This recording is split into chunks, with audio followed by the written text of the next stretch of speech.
For The Last of Us Part 2, we're hoping to create a story that makes a commentary about the cycle of violence and how acts can beget other acts and show all the different aspects that can come out of it. Not necessarily good or bad, just the different consequences of one's actions. I'm gonna find,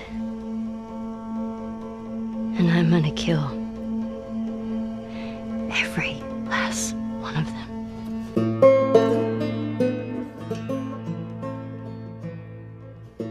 I've heard a lot of people say, why make a sequel to The Last of Us? I didn't even hear the full pitch of the game, but just like the outline of what Neil was wanting to do with this game, I realized, oh, this is something we have to make. This, this isn't even an option. There's absolutely more to do here.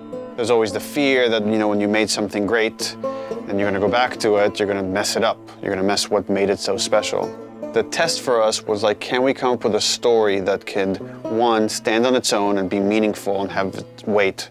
The same kind of feeling we had when we came upon the story for the first one.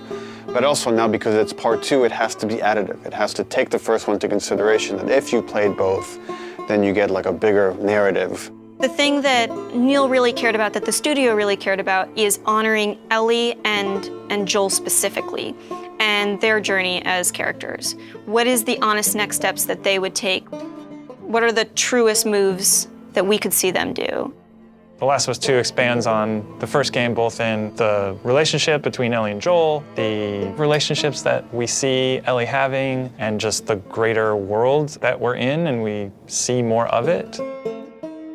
It's a genre story about this infection that turns people into these crazy monster-like humanoids. The core of it is about these really intimate, intense relationships.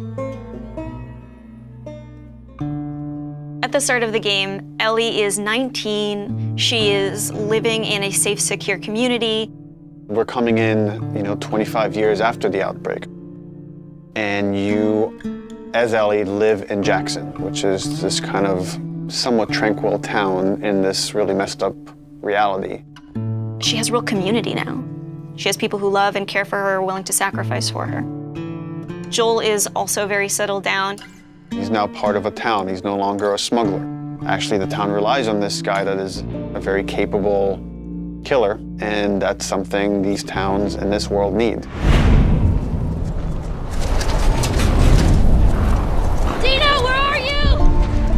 And then Jackson and Ellie are shaken by a violent event. It really changes Ellie's day-to-day life, and now just living is no longer enough. Like, there's these people that have wronged her, and she wants retribution. And you as a player are going to want retribution for what these people have done. And then you go off on this journey that leads you to Seattle, where now you're like stuck in the city that has these warring factions, and they're both fighting over the spoils of Seattle, and you're stuck there in the middle looking for this very specific group that has wronged you. And that's the concept of the story. And then it takes you on all sorts of twists and turns in Naughty Dog fashion. I know even within the studio, we've had a lot of philosophical arguments about some of the events and what happens in the game, and I think in this one might be more divisive than the first game in a very kind of exciting way that I think it raises those interesting philosophical questions and asks the players to interpret some of the material that's there and see where they stand on those questions.